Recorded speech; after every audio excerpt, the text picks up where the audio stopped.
Welcome back to the program. We are joined again by Stanislav. Bem-vindo de volta ao programa. Estamos novamente com Stanislav Krapivnik, ex-oficial do Exército dos Estados Unidos, nascido em Donbas e agora de volta à Rússia. Obrigado, como sempre, por estar conosco.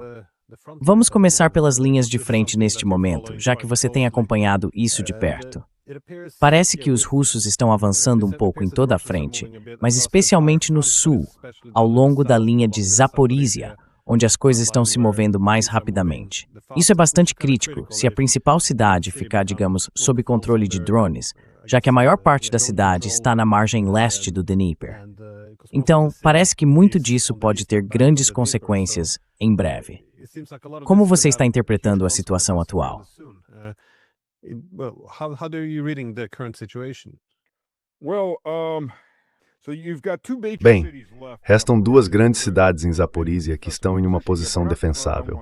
Você tem Orikhiv de um lado e mais ao norte a cidade de Zaporizhia. A frente leste de Zaporizhia estava sendo mantida por Huliaipole. E Huliaipole não ulhaiou muito longe, não se afastou demais, antes de cair. Originalmente, as forças russas tiveram muitos problemas para tomar Huliaipole, porque ela fica em uma colina cercada por planícies abertas, terras agrícolas. Então, avançar até lá é realmente bem difícil, porque você fica exposto de todos os lados. Há um motivo pelo qual estou dizendo isso.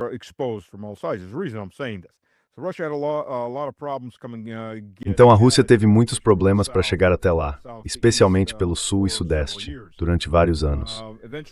Com o tempo, à medida que as forças inimigas foram sendo reduzidas, a Rússia conseguiu avançar a partir do leste, tomar duas aldeias que estavam fortificadas como uma linha defensiva e, em seguida, atravessar diretamente aquelas áreas abertas e cercar a cidade. O motivo pelo qual estou dizendo isso é que nos últimos dias, os ucranianos começaram a lançar contra-ataques suicidas, e eles realmente são suicidas, em Huliaipole. O exército russo agora já passou de Huliaipole e consolidou sua posição. Huliaipole era uma saliência, então, pelo sul eles endireitaram a linha.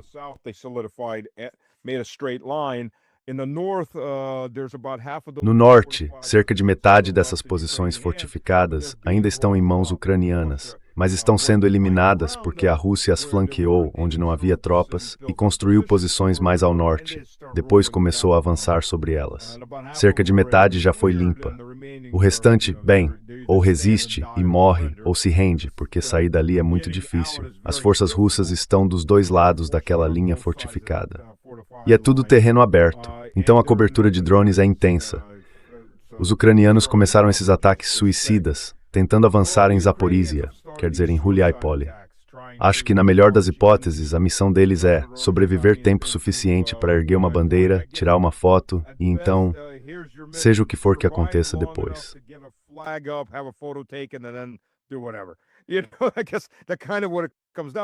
Acho que é mais ou menos isso que tudo se resume. Eles nunca conseguem fazer o que querem, nunca chegam tão longe, porque estão atravessando o mesmo tipo de campo aberto. Só que as árvores não são verdes, agora está muito mais aberto, com ainda menos lugares para se esconder. Eles estão sendo simplesmente exterminados à medida que avançam, uma companhia aqui, outra ali. Então, os ucranianos estão fazendo uma manobra de relações públicas. Estão tentando dizer, vejam, tomamos Zaporizhia, desculpe, Huliaipole. Agora, quanto à própria Zaporizhia, o exército russo avançou ao longo da costa do rio Dnieper. Ao sul da cidade de Zaporizhia costumava haver um enorme reservatório de água. Lembre-se, os ucranianos até Enerhodar, onde fica a usina nuclear de Zaporizhia.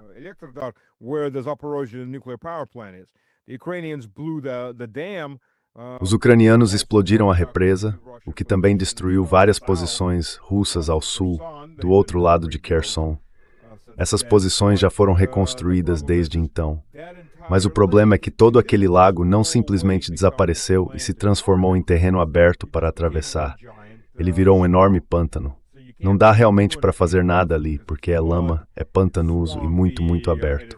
Então eles não ganharam nenhuma vantagem ao tentar tomar a usina nuclear de Zaporizhia. Eles também causaram muitos danos a si mesmos, além das posições russas, especialmente do outro lado de Kherson. Mas, novamente, isso foi há 1 ano e meio, então essas posições já foram reconstruídas.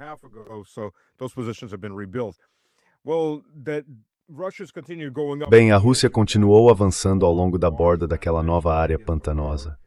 Eventualmente, imagino que a represa será reconstruída um dia e aquela região voltará a se tornar uma grande reserva de água.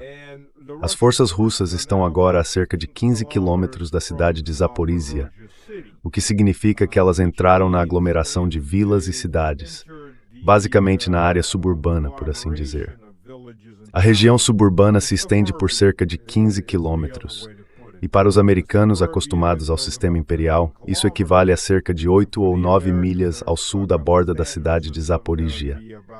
Qualquer pessoa que viva nos Estados Unidos está familiarizada com aquelas cidades enormes e intermináveis que ultrapassam seus limites e simplesmente continuam sem parar. A suburbia.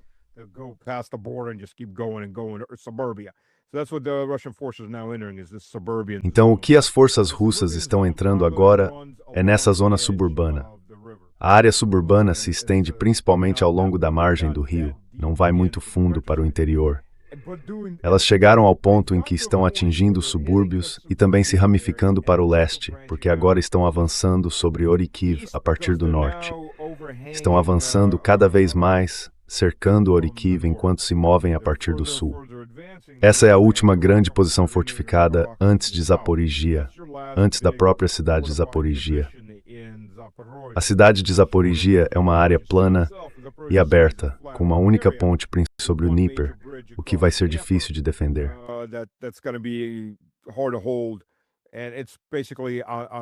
E é basicamente como olhar para uma folha de papel plana. Então, esse não é um lugar que eles vão conseguir manter. Quer dizer, ainda há estradas óbvias vindo do norte e do nordeste, mas é terreno aberto. Então, qualquer coisa que entrar ali estará entrando no Vale da Morte dos drones. Sabe, você entra lá para tentar fortificar ou levar suprimentos e fica na mira de todo operador de drone que trabalha naquela área, além da aviação, tanto de asa fixa quanto rotativa. Sabe, é um lugar e tanto para se estar se você quiser morrer. Então tenho certeza de que eles vão resistir e manter a posição, porque é isso que eles fazem todas as vezes.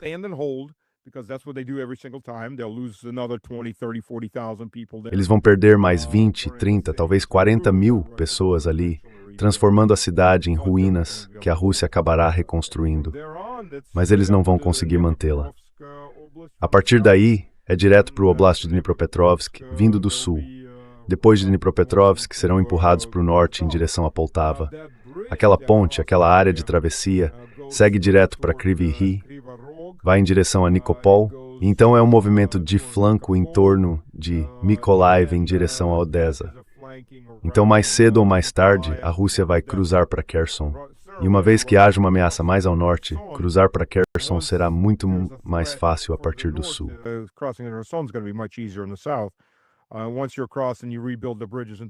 Uma vez que você atravessa e reconstrói as pontes em direção a Kherson, então é uma corrida em direção a Mykolaiv e depois de Mykolaiv para Odessa. Você precisa tomar Mykolaiv, porque mesmo que apenas contorne a costa, Mykolaiv é a sua ameaça de flanco. Então é preciso eliminar essa grande ameaça de flanco, que já tinha um acúmulo militar antes. É por isso que a Rússia não pôde avançar em direção a Odessa antes. Não tinha tropas suficientes para tomar Mykolaiv. E Mykolaiv representava a grande ameaça. Então, seria mais fácil se tivéssemos um mapa, obviamente, para as pessoas que não conhecem as localizações, mas elas podem procurar. Essa é a situação no sul. O sul está desmoronando.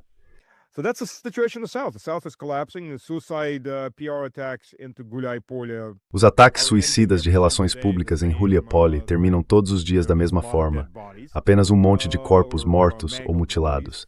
Mas eles continuam fazendo isso. Não faz o menor sentido militar. É puramente uma jogada de imagem. Qualquer general que fizesse isso, se tivesse um mínimo de honra, e Syrskyi não tem, então não precisamos nos preocupar com isso, pararia. Syrskyi, aliás, pagou para que o pai fosse a um hospital. A família dele mora na Rússia. Aparentemente, ele transferiu dinheiro para o pai poder ir a um hospital particular na Rússia em vez de um público. Você pode interpretar isso como quiser, mas isso diz muito sobre a situação na Ucrânia.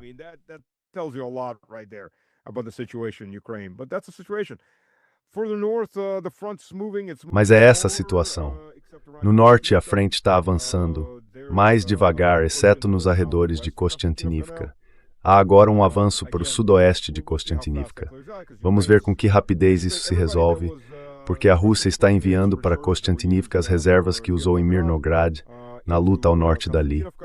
E a Ucrânia está jogando o que resta de suas reservas em Kostiantynivka para tentar conter o avanço. Kostiantynivka está cerca de 65% cercada. Mais uma vez, a Ucrânia adora enfiar a cabeça o máximo possível no laço e depois gritar, ainda estamos aqui. Quero dizer, eles ainda afirmam que estão lutando em Mirnograd.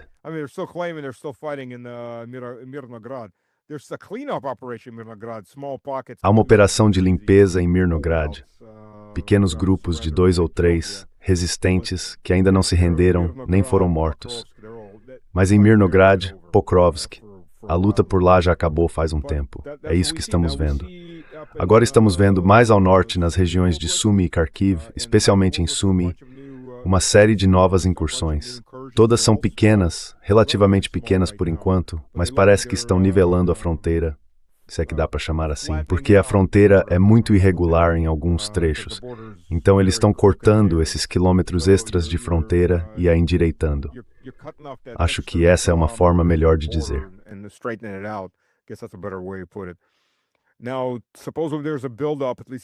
Agora, suponha que haja uma concentração, pelo menos os ucranianos estão preocupados que haja, uma concentração ao norte de Chernihiv, no lado russo, em Bryansk. Muito possível. Muito possível. Acho que neste ponto, quando tudo começar a desmoronar, e há áreas onde isso já está começando a acontecer, unidades russas de reconhecimento e sabotagem estão avançando. Isso não significa que essas áreas não serão isoladas, mas há vários lugares onde isso está acontecendo agora. Então pode ser uma manobra para desviar a atenção de lugares como Kostiantynivka ou Kupiansk. Ou pode ser... Bem, acho que o próprio Kupiansk, se você olhar para Kupiansk... Estou me adiantando, eu sei que estou me adiantando.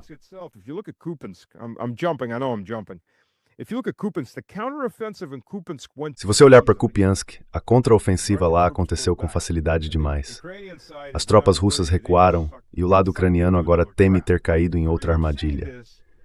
O motivo pelo qual digo isso é que enquanto os ucranianos retomavam cerca de metade de Kupiansk, especialmente o lado oeste do rio Oskil, o exército russo avançou pelo norte, continuou progredindo e cortou as principais vias de abastecimento para Kupiansk. Assim, as áreas que os ucranianos reconquistaram agora estão isoladas do suprimento. Então, ótimo. Vocês mesmos se colocaram de volta no saco. E agora não conseguem receber suprimentos normais. Munição, mantimentos, tudo está acabando.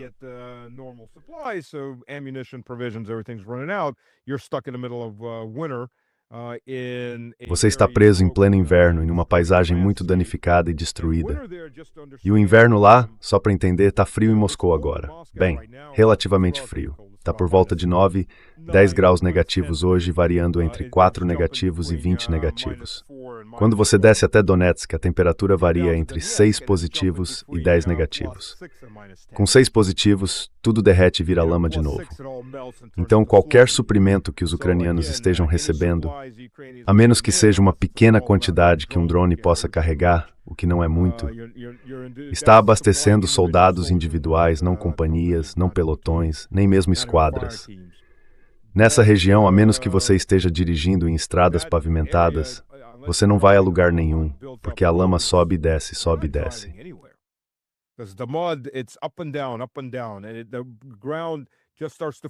E o solo começa a congelar, depois começa a derreter de novo. Congela, derrete de novo. Então é uma mistura constante. E mesmo quando congela, não congela o suficiente para que o tráfego pesado não volte a destruí-lo. Quando o terreno é revirado e depois congela, ele se torna intransitável por outros motivos, a menos que você esteja usando veículos com esteiras. Veículos com rodas não conseguem atravessar a lama revirada que agora está cheia de buracos, ondulações, saliências, seja o que for, porque tudo fica congelado e sólido depois de ser mexido. Então é essa a situação. Aqueles caras basicamente enfiaram a cabeça de volta uma armadilha.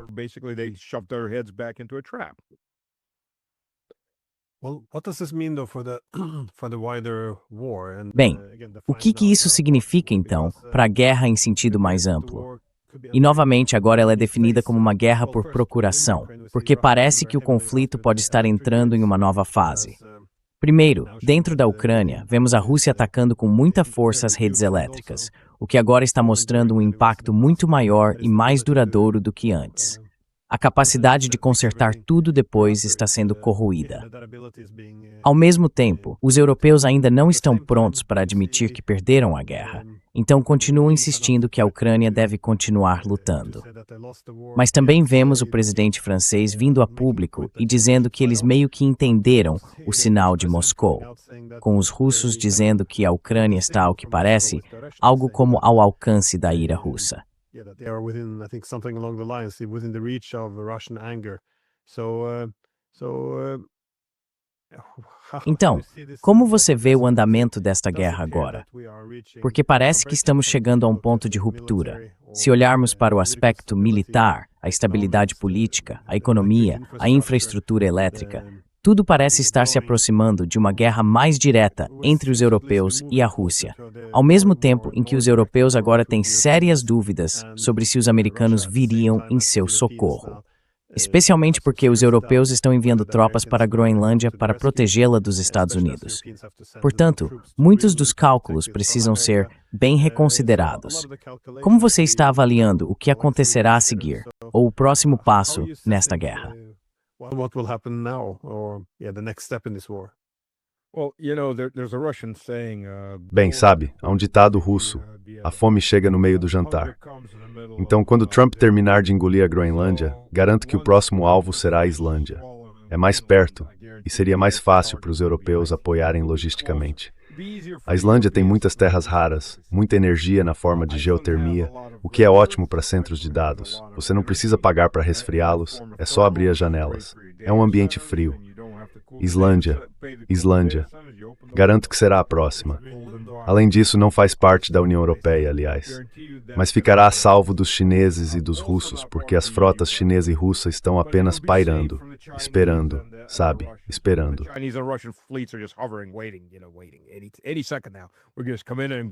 A qualquer momento agora, vamos entrar e tomar a Groenlândia, ou a Islândia, ou o Canadá, eu acho, seja lá o que mais passar pela cabeça do Deus imperador da humanidade no dia. Quanto à Ucrânia, não vou dizer que eles podem salvá-la, mas a única coisa que podem fazer para estabilizar a frente, pelo menos por algum tempo, é se os europeus começarem a jogar tudo o que têm. E isso é só um curativo em uma ferida na jugular. A questão é por quanto tempo isso vai impedir o sangue de jorrar.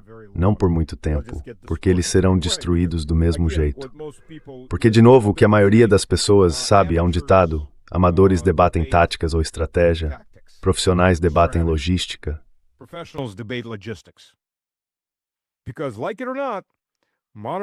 Porque, goste ou não, os exércitos modernos, bem, pode-se até dizer os exércitos desde as legiões romanas, vivem e morrem pela logística. Você não consegue alimentar suas tropas de outra forma. E veja bem, pense na Idade Média e depois disso, não era realmente necessário fornecer muito além de comida. Comida e talvez lenha, ou algo assim, para os cavalos e os homens. Porque as armas, tirando flechas e virotes, não precisavam de reabastecimento. Os exércitos modernos, meu senhor, não conseguem viver da terra. É preciso ter peças para o equipamento, diferentes tipos de combustível, toneladas de peças sobressalentes. Tudo isso é suprimento. Suprimento de verdade, não apenas comida. Agora há balas, diferentes calibres de balas, projéteis, e novamente há muitos tipos de equipamentos mecanizados, e todos eles quebram.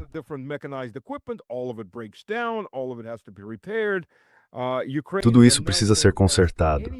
A Ucrânia é um pesadelo além de qualquer pesadelo de oficial de logística, porque tem toneladas de equipamentos diferentes vindos de vários países, com plataformas diferentes, e todos pensaram: ei, aqui, fiquem com alguns tanques. Ah, você precisa de peças de reposição para eles? Droga, não temos nenhuma. Quero dizer, olhe para o exército britânico. O Reino Unido enviou o quê? 12 ou 13 Challengers. A força de tanques britânica está canibalizando seus próprios tanques, porque não está produzindo peças de reposição para os que já estão em serviço. Quero dizer, você não consegue manter um exército funcionando assim por muito tempo, antes que o equipamento realmente quebre. E é preciso ter peças de reposição. Não apenas as descartáveis, como mangueiras ou correias, mas também subconjuntos importantes, incluindo caixas de câmbio e reconstruções de motores.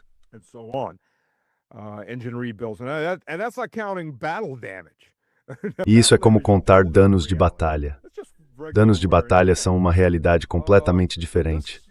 Não é apenas desgaste normal. Então, sabe, o exército ucraniano basicamente está reduzido à infantaria agora. Felizmente, para a infantaria, não são necessárias tantas peças de reposição. Você simplesmente tem novos soldados de infantaria. Eles ainda têm pelo menos uma perna na qual podem pular. E estou sendo bem literal ao dizer isso. Já houve vídeos de grupos de recrutamento literalmente agarrando veteranos inválidos, caras com uma perna só, e empurrando-os de volta para ônibus para enviá-los à linha de frente. Homens que tinham documentos dizendo que haviam sido dispensados porque já haviam dado bastante hurra ao regime despótico e criminoso de Zelensky e perdido uma perna ou um braço fazendo isso.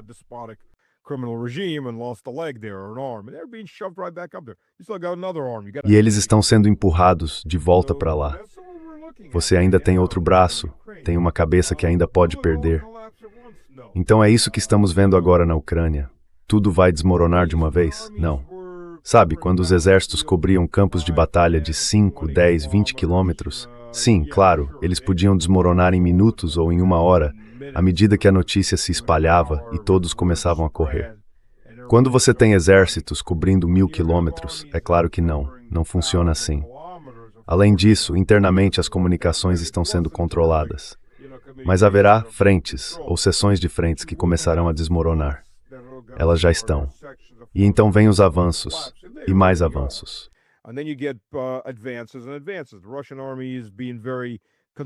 O exército russo está sendo muito conservador nas áreas em que está avançando, porque a Ucrânia ainda tem algumas reservas e eles não querem avançar demais, dar à Ucrânia uma vitória de relações públicas e perder suas próprias tropas. Mas o desgaste continua todos os dias. Todos os dias, a Ucrânia está perdendo cerca de 1000 a 1500 mortos, e isso sem contar os feridos. Você pode pelo menos dobrar esse número para os feridos que não voltarão. Normalmente, há uma taxa de feridos de 3 para 1, às vezes até 5 para 1, dependendo da situação no combate. Então estamos falando de os ucranianos perderem, em um dia médio, o equivalente a uma brigada de tropas mortas e gravemente feridas. Um pouco menos que uma brigada. E agora multiplique isso. 60 dias, 100 dias. Você sabe, tudo se acumula muito rapidamente.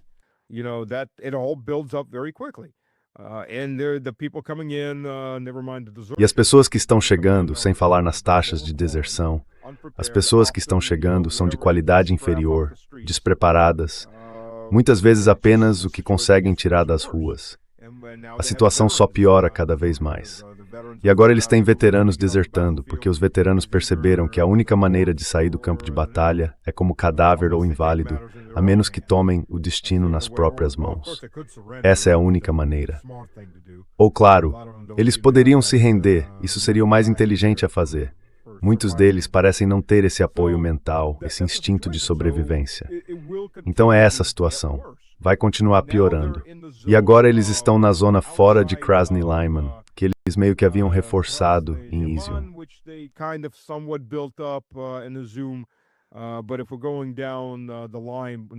Mas se seguirmos pela linha, sem olhar ainda nas direções de Kharkov e Sumy, e continuarmos descendo pela linha, as grandes posições de concentração deles desapareceram. É isso. Eles perderam todas, exceto Slaviansk, Kramatorsk e Konstantinovka. E isso é apenas uma pequena faixa no norte. O resto dessa linha descendo acabou. Eles foram expulsos dessas posições. A Rússia fez isso lentamente, por meio de desgaste e conservação de forças. Bombas, bases avançadas, drones e projéteis são mais baratos que homens e mais fáceis de substituir. E quando você tem o inimigo em desvantagem de 5 ou 6 canhões para 1, você tem domínio aéreo, especialmente no que diz respeito a bases avançadas.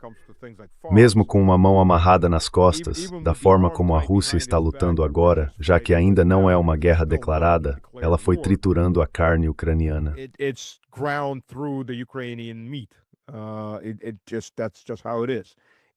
É assim que as coisas são. E qualquer um dos mercenários que eles trouxeram também já foi esmagado. Eles ainda estão trazendo mercenários latino-americanos. Eu não sei por que essas pessoas vão lutar numa guerra estrangeira por gente que os vê como um pouco acima de babuínos e depois os mandam para ataques suicidas.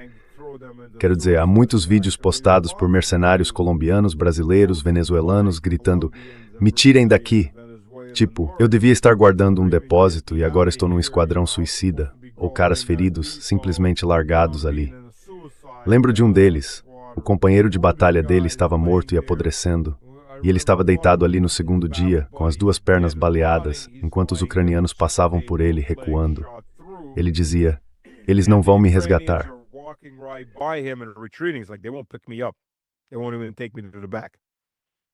Eles nem vão me levar para os fundos. Sabe, para mim já deu. Estou sangrando até morrer. Estou aqui há 2 dias, sem comida. E veja, os caras ucranianos são simplesmente, bem, eles não são pessoas de verdade. Por que eu iria buscá-lo? Essa é a mentalidade. Então eu não sei por que esses mercenários vão para lá. Acho que eles realmente têm um desejo de morrer. Mercenários são os primeiros a serem mortos. Porque um mercenário morto, você não paga. Essa é a realidade. Então você quer ser um mercenário? Ei, divirta-se com o tempo que lhe resta, mas isso só vai continuar a acelerar. E o que estamos vendo, realisticamente, sem posições defensivas, é um avanço cada vez maior, dia após dia.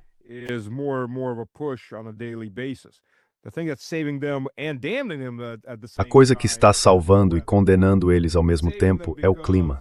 Está salvando porque o maquinário pesado também não consegue se mover muito bem do lado russo, é claro, através desse tipo de terreno. Eu vou com o equipamento ocidental. O equipamento ocidental tem sido problemático nessas áreas desde a Segunda Guerra Mundial. É pesado demais e usa trilhos estreitos, então simplesmente afunda. Os nazistas tiveram exatamente o mesmo problema. Acho que ninguém nunca aprendeu a lição. O equipamento russo tem trilhos mais largos, funciona melhor, mas ainda fica preso. Ele atravessa melhor, mas ainda é um problema. Então, até o solo secar ou chegar a uma geada bem forte, você não vai ver muito maquinário pesado se movendo.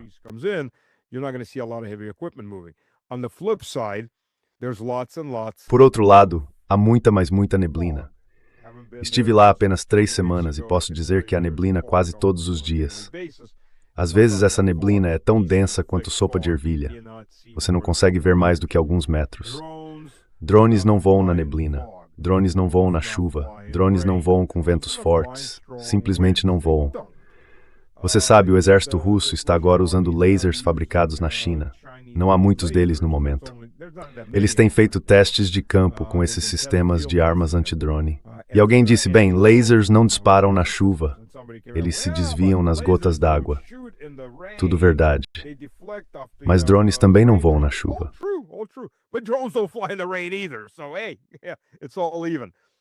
Então, olha, está tudo equilibrado. Essa é a situação agora. Há muita chuva e tempestades de neve, muito vento e muita neblina. A neblina permite que a infantaria se mova sem precisar se preocupar com drones. A Rússia tem usado isso como uma grande vantagem para avançar e engajar os ucranianos em combate corpo a corpo. E muitos desses ucranianos fogem do combate próximo porque não são treinados. São caras tirados das ruas, foram jogados lá, aqui, fique e lute. Quando veteranos vão para cima deles, eles se desmoronam, se rendem ou morrem no local. É isso que acontece quando você coloca pessoas completamente despreparadas na linha de frente.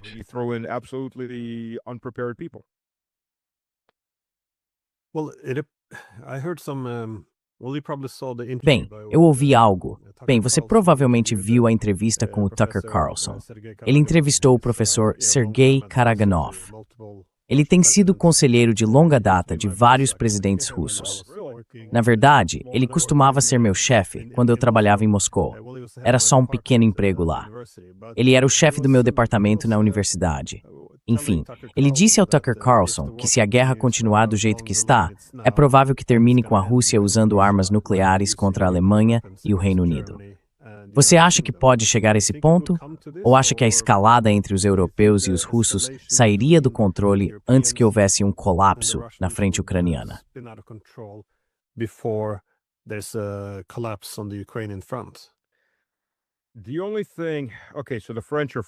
A única coisa... Ok, então os franceses são franceses, e eu não acho que eles vão usar armas nucleares porque seriam exterminados, e eles sabem disso. Depois há os britânicos, mas as armas nucleares britânicas não são realmente britânicas, é isso que as pessoas não percebem. Eles têm 4 submarinos nucleares, todos de propriedade americana, basicamente alugados. 3 deles estão em doca seca para reparos. E aqueles mísseis nucleares Trident neles, aliás, também pertencem aos americanos. Então, supostamente, pelo menos em teoria, os Estados têm poder de veto sobre isso. Eu provavelmente colocaria de outra forma.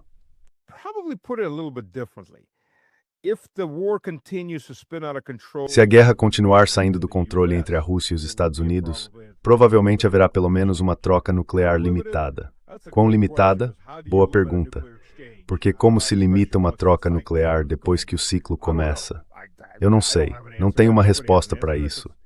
Ninguém tem, porque, felizmente, estamos aqui e não no universo de Fallout.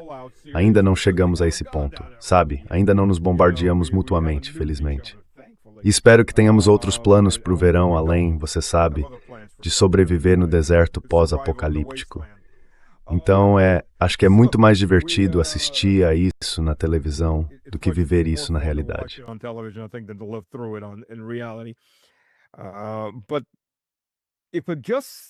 Mas se isso ficar apenas entre os europeus, não acho que vá se tornar nuclear. A Rússia não tem motivo para recorrer a armas nucleares. A Rússia não tem uma doutrina de primeiro ataque. Os Estados Unidos, aliás, têm. E é por isso que quando um lado tem uma política de primeiro ataque e é psicótico, a lógica empurra o outro lado também para um primeiro ataque. Porque você quer previsibilidade na política, na geopolítica. Você quer saber que o outro lado não vai fazer um ataque surpresa, que não vai tentar te assassinar enquanto você está em negociações, sabe, explodindo o prédio em que você está dormindo, ou enviando drones e coisas do tipo. Você sabe, o protocolo padrão de Trump hoje em dia.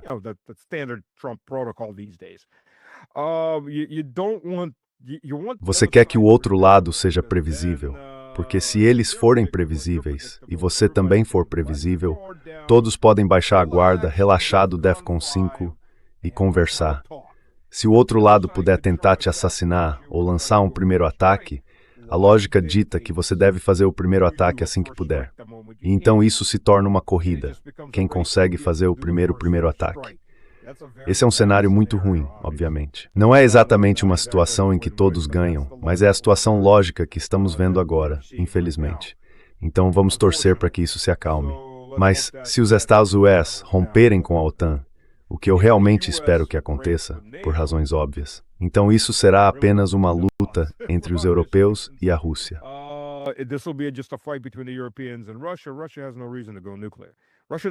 A Rússia não tem motivo para recorrer a armas nucleares. A Rússia não precisa recorrer a armas nucleares. O Avangard, antes de tudo, dando um passo atrás sobre o Avangard, está sendo descrito pela imprensa ocidental como um míssil balístico. Ele é e não é. O míssil em si é um míssil balístico, portanto segue uma trajetória balística até certo ponto. Os sistemas antiaéreos podem atuar sobre trajetórias balísticas, porque essa é uma fórmula que pode ser calculada. Velocidade, aceleração, ângulo de ascensão. É possível inserir esses dados e, se for um arco balístico típico, basicamente se pode determinar, com tempo suficiente, onde ele vai cair na zona e posicionar algo em seu caminho para tentar interceptá-lo. É disso que se trata a defesa antimísseis. O problema é que o míssil que leva a ogiva Avangard ao espaço é um míssil balístico.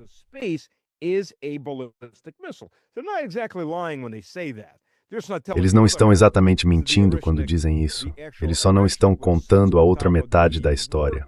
É o Avangard, o verdadeiro Avangard que fica em cima da ogiva. É um bloco hipersônico que lança até, acho que, 36 planadores hipersônicos. O motivo de normalmente lançar algo como 36 é que nem todos seriam capazes de carregar ogivas nucleares.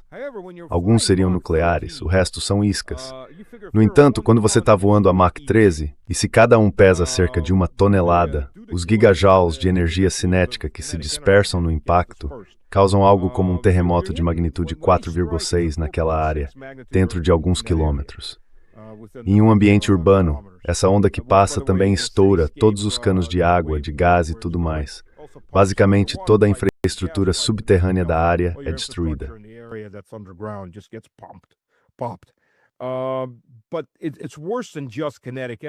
Mas é pior do que apenas energia cinética. Quero dizer, cada um desses pode facilmente destruir um arranha-céu e o quarteirão ao redor com energia cinética. Mas o que você obtém é mais do que isso. Há outro prêmio nisso. Você ganha o envelope de plasma a 4.000 graus Celsius. O Sol tem 6.000 graus Celsius. Então ocorre fusão, desintegração de tudo que entrar em contato nessa área. À medida que ele queima seu caminho por 6 ou 7 andares de concreto reforçado, vai destruir quaisquer bunkers ou estruturas que estiverem ali, além dos danos residuais causados pelo calor depois. A questão é que nessa temperatura, esse plasma simplesmente rompe as ligações atômicas e os átomos se separam.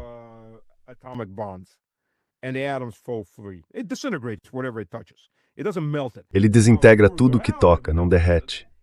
Agora, mais distante, ele derrete, além de haver a liberação de energia cinética e tudo o que estiver na área. Mesmo que você esteja fundo o bastante para sobreviver e ele não o alcance, você não vai conseguir sair, porque entre o terremoto, o dano causado pelo calor e tudo acima de você sendo destruído, você ficará preso no buraco em que estiver, muito provavelmente. Então, você tem um sistema de armas capaz de destruir qualquer bunker, qualquer quartel-general, qualquer instalação de armazenamento de gás, em qualquer lugar do mundo. Bem, nesse caso, imagino que se fosse colocado em um míssil intercontinental, poderia ser usado em qualquer lugar do mundo.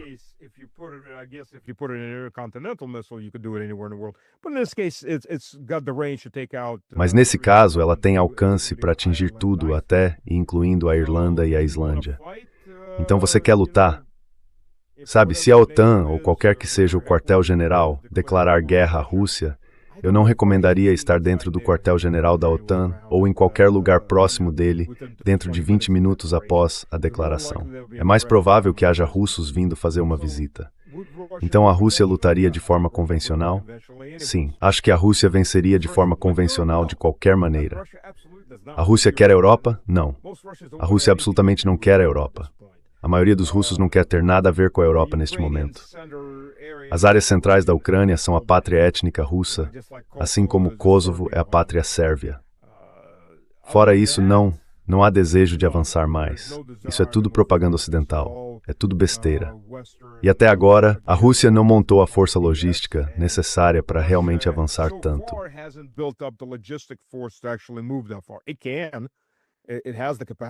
Pode. Tem capacidade, mas quer. Não.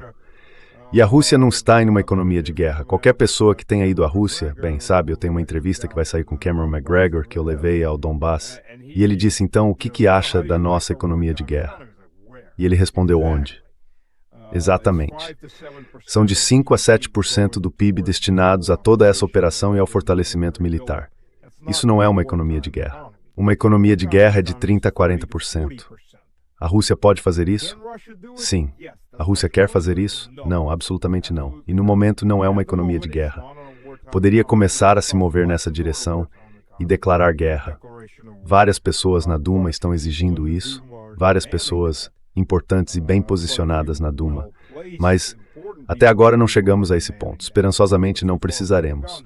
E isso literalmente está totalmente nas mãos dos europeus.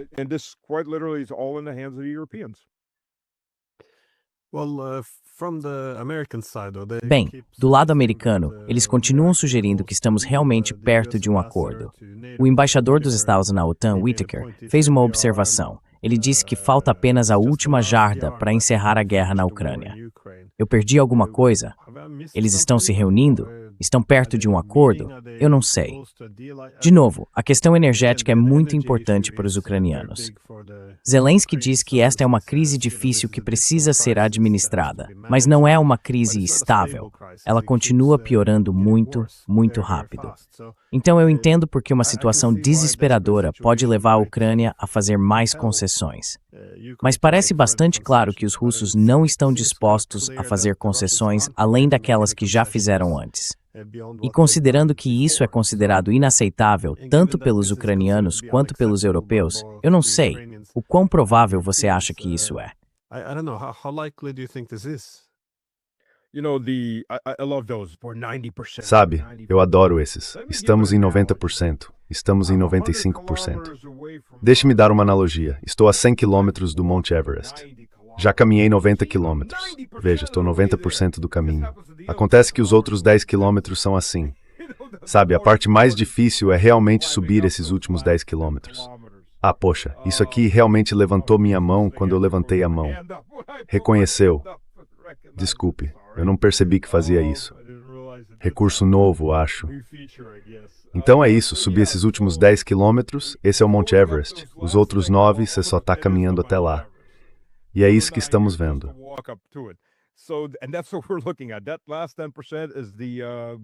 Aqueles últimos 10% são o passo longe demais. Sabe, Market Garden. O passo longe demais. É a mesma coisa. Porque, primeiro, qualquer vantagem que o Ocidente achava que tinha na forma de Donbass, Zaporozhye ou Kherson está literalmente se desfazendo dia após dia. Dezenas de quilômetros e várias localidades a cada dia, à medida que o exército russo avança. E ele avança todos os dias. Então, quanto mais tempo isso levar, menos vantagem, se é que ainda existe alguma, você terá. Segundo, você realmente acha que depois que a Rússia tiver tomado 20, 30, 40% do Oblast de Kharkov ou do Oblast de Sumy, ela vai simplesmente desistir disso? Não.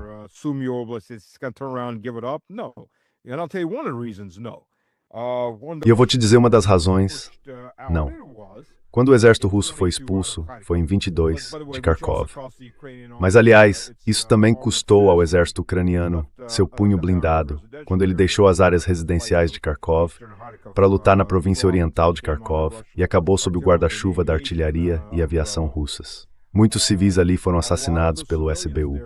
Surgiram vídeos mostrando corpos sendo jogados em valas, com as mãos amarradas atrás das costas.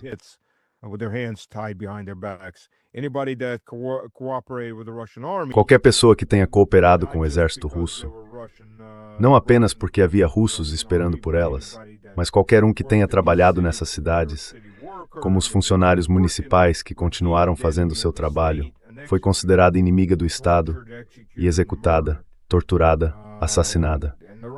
E o exército russo sabe muito bem, e o governo sabe muito bem, que se algum dia deixarem essas áreas novamente, terão que retirar toda a população, porque caso contrário, essas pessoas serão assassinadas, se já não tiverem sido.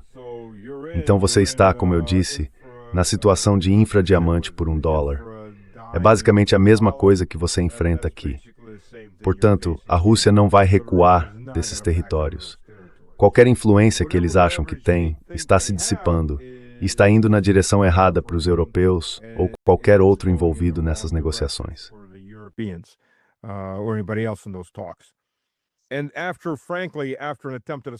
E depois, francamente, depois de uma tentativa de assassinato contra Vladimir Vladimirovich com 91 drones, não acho que haja espaço para realmente conversar. Quer dizer, a Rússia não mandou os Estados Unidos se danarem, mas não acho que as negociações, na prática, estejam mortas. Não importa quais pontos o Zelensky apresente.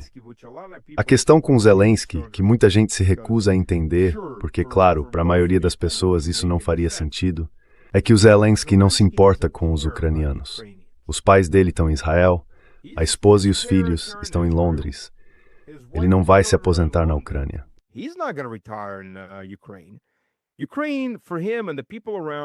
Para ele e para as pessoas ao seu redor, a Ucrânia não passa de um coxo de alimentação. Quanto mais a guerra se prolonga, mais dinheiro ele ganha.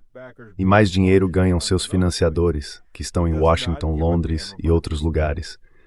Ele não dá a mínima para essas pessoas. Basicamente é um empregado administrando uma empresa que está sendo liquidada, vendida pedaço por pedaço. É assim que se deve encarar a situação. Então, por que Zelensky não vai para a mesa de negociações? Porque essa não é a sua missão. A sua missão é liquidar, tirar o máximo de dinheiro possível dessa guerra. E se isso significar que não restará ninguém, bem, tudo bem. Não restará ninguém.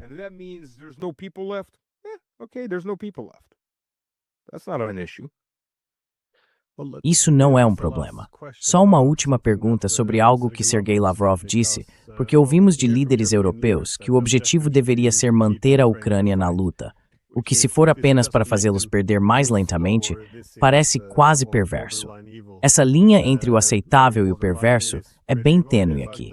Mas os russos também dizem que se o objetivo é simplesmente tentar desgastar a Rússia pelo maior tempo possível, então quanto mais a OTAN prolongar essa guerra, maiores serão as exigências sobre a Rússia.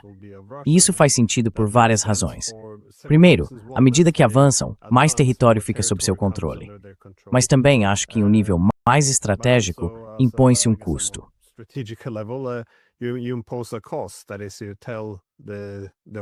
Ou seja, você diz ao oponente, à OTAN, neste caso, que se eles não se importam muito com as perdas humanas, então a perda de território estratégico se torna um problema real. Assim, a cada dia que a guerra continua, mais nós conquistaremos.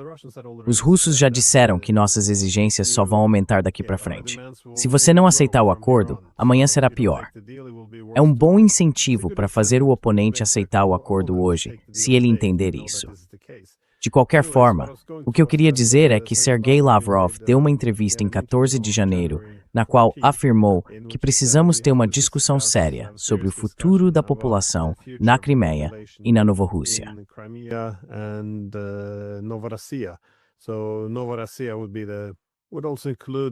Então a Novorossia também incluiria uma região muito mais ampla. Isso seria Kharkov, Dnipropetrovsk, Nikolaev e, claro, Odessa. Chernihiv também. Sim, então agora você tem algo que alguns poderiam interpretar como um indicativo das crescentes exigências da Rússia. Novamente, não foi dito que isso precisa fazer parte da Federação Russa. Pode simplesmente significar restaurar alguns direitos humanos ou de minorias para os falantes de russo. Ter direitos religiosos, acesso à Igreja Ortodoxa, direitos culturais e poder, sim. Mas como você vê isso? Você acha que a Rússia está se preparando para, digamos, mudar o acordo que está sobre a mesa?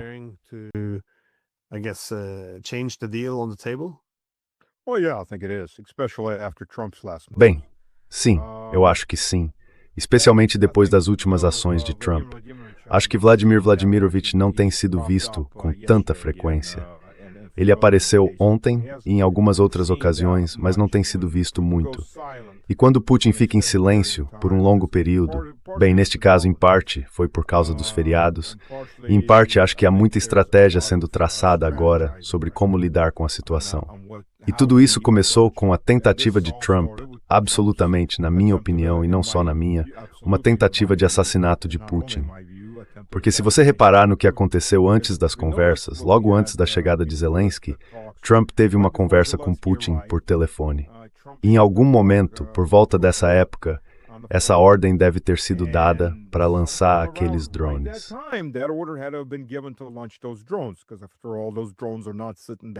Porque, afinal de contas, aqueles drones não estão tão perto de Valdai. Valdai fica no Oblast de Novgorod, a noroeste de Moscou, então é um voo bem longo, cerca de 1 hora e meia, no mínimo, para esses drones.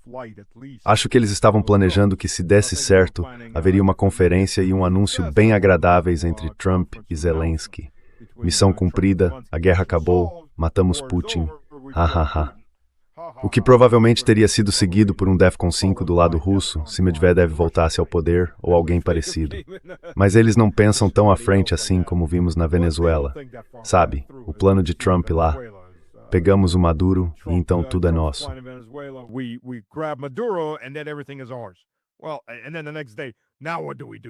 Então no dia seguinte, e agora o que fazemos, certo?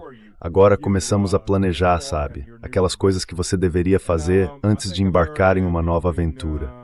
E eu acho que os Estados Unidos, entre tentar descobrir o que fazer com a Venezuela, pensar sobre a Groenlândia, decidir se vão começar uma nova guerra com o Irã, Porque, aliás, aqueles protestos no Irã acabaram, em parte porque o Irã e a Rússia estão muito próximos agora em termos militares. E a Rússia trouxe equipamentos para derrubar o Starlink do Maersk, que estava sendo usado por várias facções apoiadas pelo Ocidente para causar os problemas que estavam causando e os assassinatos que estavam cometendo.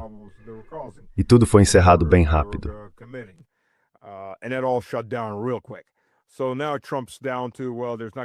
Então agora Trump está reduzido a bem, não vai haver uma revolução popular no Irã. O que fazemos? Será que há pelo menos talvez dois grupos de batalha de porta-aviões rumando para o Golfo Pérsico? Eles teriam que entrar no Golfo, o que seria suicídio, mas estão indo para lá. Então o que fazemos a seguir com o Irã?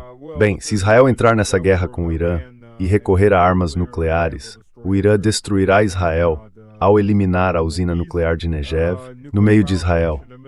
Eles a destruirão e haverá um derretimento nuclear. Essa área também não seria habitável. É destruição mútua assegurada, quer Israel perceba isso ou não.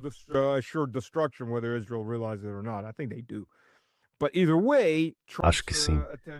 Mas de qualquer forma, a atenção de Trump está se desviando muito de... Bem, nem estamos mais falando sobre a China e todo o resto. Eles ainda estão tentando empurrar a Índia para uma guerra com a China, algo que os indianos não demonstram muito interesse. Então, quem sabe o que Trump vai inventar de novo, porque aquele último confronto entre Paquistão e Índia teve marcas americanas em todo o lado paquistanês, e com certeza não foram os chineses que empurraram os paquistaneses para isso. Então não sei. Mas de qualquer forma, tudo isso merece atenção porque, aliás, Cuba, México, Colômbia e Nicarágua aparentemente estão todos na lista de alvos de Trump, como ele e Rubio mencionaram. Parece que estão planejando algo, talvez tentando outra Baía dos Porcos, em Cuba.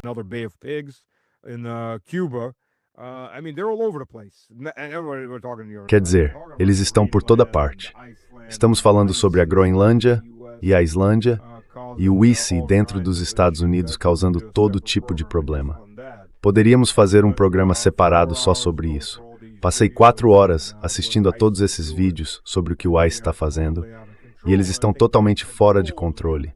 E acho que estão deliberadamente fora de controle para provocar uma situação de tipo insurrecional e, em seguida, uma declaração de poderes de emergência.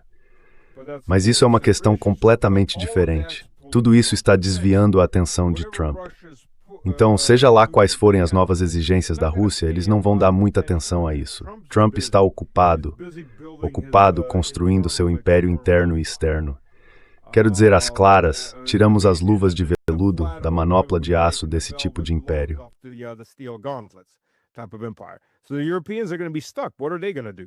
Então, os europeus vão ficar encurralados. O que eles vão fazer? A Rússia faz novas exigências. Eles têm 2 opções: recuar completamente e consentir com elas, ou escalar. Escalar significa guerra. Empresas como a Rheinmetall então recebem um presente de boas-vindas de Erechnik.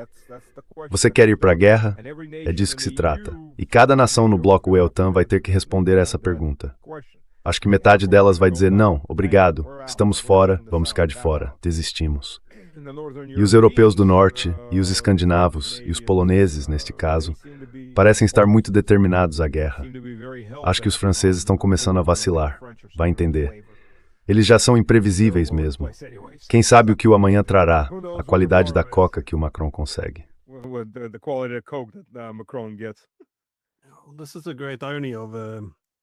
Bem, essa é a grande ironia de tentar manter a guerra em andamento. Porque enquanto ela continuar, os europeus serão excessivamente dependentes dos Estados Unidos para virem em seu socorro se algo der muito errado. À medida que essa enorme dependência dos Estados Unidos cresce, Washington percebe isso e tira proveito, como vimos com a Groenlândia. Se não estivéssemos nisso, bem, já nem é mais uma guerra por procuração, é mais uma guerra direta com os russos. Se isso não estivesse acontecendo, os europeus poderiam se dar ao luxo de adotar uma postura mais firme e realmente defender seus próprios interesses. Mas isso é muito difícil de fazer agora.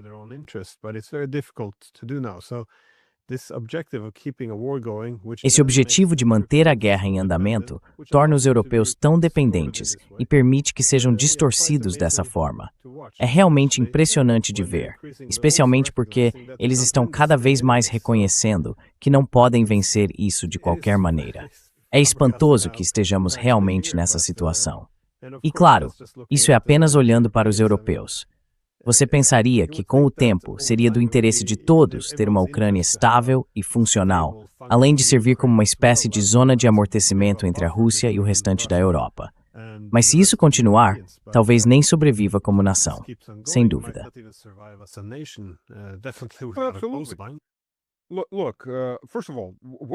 Olha, antes de tudo, o que os alemães vão dizer aos americanos? Quando os americanos disserem, é mesmo? Botão de desligar no GNL, todos os navios-tanque acabaram de dar meia volta. Tchau. É isso. E agora o que os alemães fazem? Eles não têm gás da Rússia. A Noruega não produz gás suficiente para abastecer toda a Europa. Por mais que a Noruega tente, simplesmente não consegue. Os estados também não conseguem realmente abastecer toda a Europa com gás. Mas não há alternativas. E agora? E isso vale para grande parte da Europa.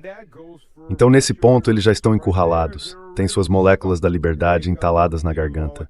E aí o que fazer? Queimaram todas as pontes e você está absolutamente certo.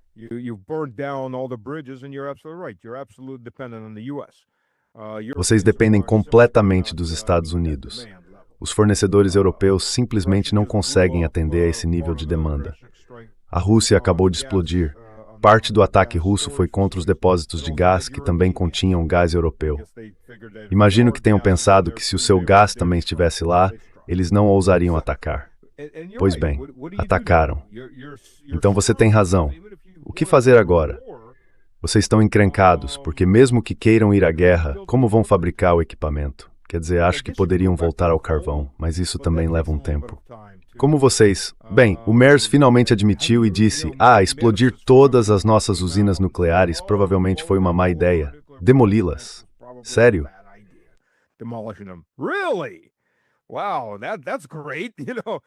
Uau, que ótimo. Sabe, é como fechar a porta do celeiro depois que os cavalos já fugiram e o celeiro pegou fogo. Faz todo sentido. Mas é exatamente isso que vocês estão enfrentando agora. Então o que os europeus fazem? Não sei. Quer dizer, tenho certeza de que os estados vão vender armas se os europeus entregarem todo o seu ouro, prata, virgens, sabe? Não sei mais o que eles vão ter que entregar. Não sobra muito além disso. As joias da coroa.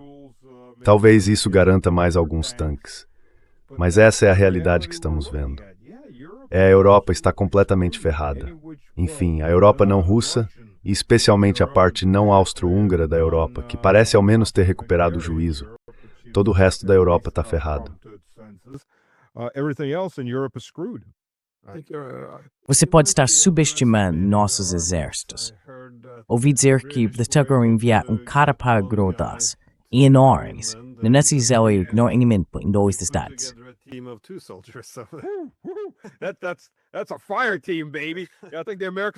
Essa é uma equipe de fogo, meu caro. Acho que os americanos vão passar por aqui, te entregar uma MRE para você não morrer de fome enquanto continuam seguindo. A propósito, a Europa não tem logística. Curiosamente, a maioria, quase toda, a logística marítima é administrada pelos Estados Unidos. E vou além com uma pequena história, só para mostrar como é a logística americana. Então eu era gerente de projeto me preparando para um exercício. Eu era capitão naquela época. Estávamos deslocando uma unidade de aviação do Tennessee para Fort Jackson, na Flórida, embarcando-os em navios. Eu era o responsável por tudo isso, trazendo-os para Henderson, no Texas. Henderson, acho que era esse o nome. Texas, Henderson, I think it was called.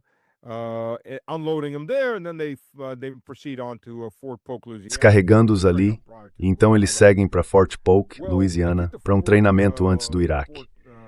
Então eu chego a Fort Jackson, Flórida, porque estou fazendo um reconhecimento junto com um monte de outras pessoas de diferentes unidades, representantes que deveriam estar dando apoio a tudo isso. Estou caminhando pelo pier, a parte militar do porto de Fort Jackson, e isso é, aliás, em 2002. Estou andando pelo pier com um major responsável pelo local, E eles estão carregando equipamentos pesados do Corpo de Fuzileiros Navais dos Estados Unidos em um navio de transporte, tanques, nesse caso, M1s. E a parte interessante é que a bandeira que o navio estava hasteando era uma bandeira russa. Fico ali parado olhando para aquilo, pensando, certo, o que estou deixando de entender aqui, senhor?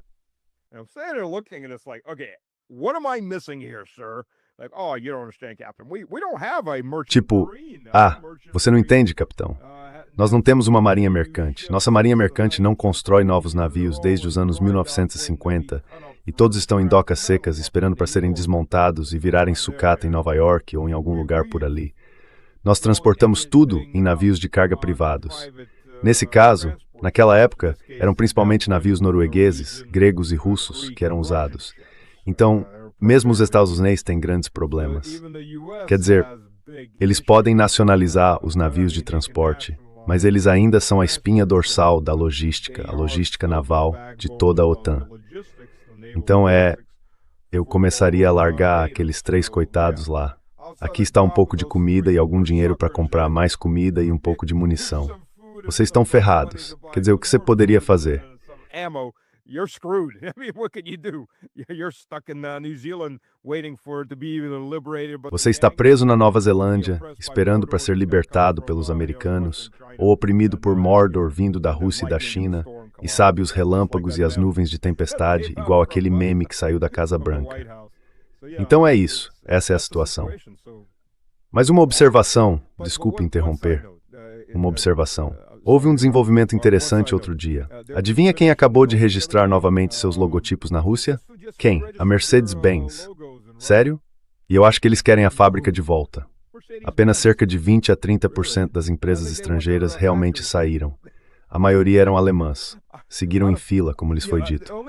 Os americanos ou não saíram, ou apenas mudaram o nome, criaram uma subsidiária e ficaram. Mas os alemães saíram todos. Então sim, a Mercedes-Benz está se registrando novamente.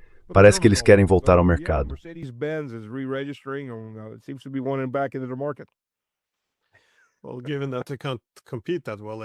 Bem, considerando que eles não conseguem mais competir tão bem, parece tolice se cortar de um mercado tão grande. Bem, se eles construírem na Rússia, terão acesso à energia barata. É um bom ponto. E também ao metal barato. É porque muitas empresas alemãs, na verdade, seguiram a energia russa. Quando a energia foi para a China, muitas empresas alemãs arrumaram as malas, foram para a China e construíram lá em vez disso. Então, existe essa ideia de que os políticos podem controlar tudo, mas algumas coisas estão além do controle deles. E, na verdade, era exatamente esse o ponto que eu ia abordar, o envio de 1 ou 2 soldados aqui e ali.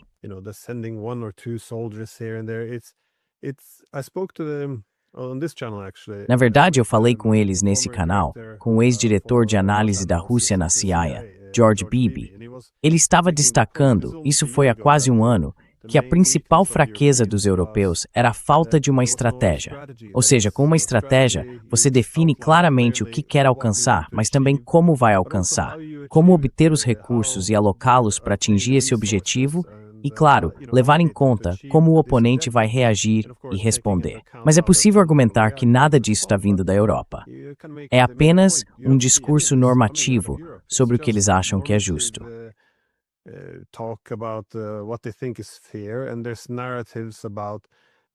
E existem essas narrativas sobre como nós somos a força da luz e eles são a força das trevas. E se não fizermos nada, eles marcharão sobre Berlim. Então, de certa forma, eles se prenderam a essas narrativas e não têm estratégia alguma. Então, se você não pode vencer, o que diabos está fazendo? Acho que esse era o principal ponto dele. Mas eu também tento obter respostas sobre isso. O que exatamente achamos que vamos alcançar aqui? Normalmente, alguma forma de justificar. Você inflaciona os números de baixas russas, inventa outra doença para o presidente Putin e sabe, se apenas esperarmos, tudo vai desmoronar. Existe alguma doença da qual ele ainda não tenha supostamente sofrido? Nós also previu grandes doenças através ao que presta. Ela é realmente o homem indestrutível. Adoro as notícias da imprensa britânica Mjoa Turdistadi. It's a gem every day. It goes so far, though. Mas chega esse ponto, sabe? Quero dizer, só na semana passada vi um artigo dizendo que os russos estão sofrendo tanto com a falta de comida que começaram a comer uns aos outros. Mas ao mesmo tempo, aparentemente estamos prontos para marchar sobre a Polônia. Bem, acabamos com as pessoas para comer. Acho que teremos que comer os poloneses agora. Vamos lá. Come on. Não, é meio louco, mas A cesta de pão do mundo, aliás, agora está tendo que se alimentar de si mesma. eu diria que a propaganda britânica não é mais o que era. Eles costumavam fazer isso muito bem. Você tem razão, mas agora é muito mais engraçado, sabe? Muito mais divertido. Bem, muito obrigado pelo seu tempo. Eu realmente aprecio isso. Sempre um prazer. Always a pleasure. Always a pleasure. Tchau.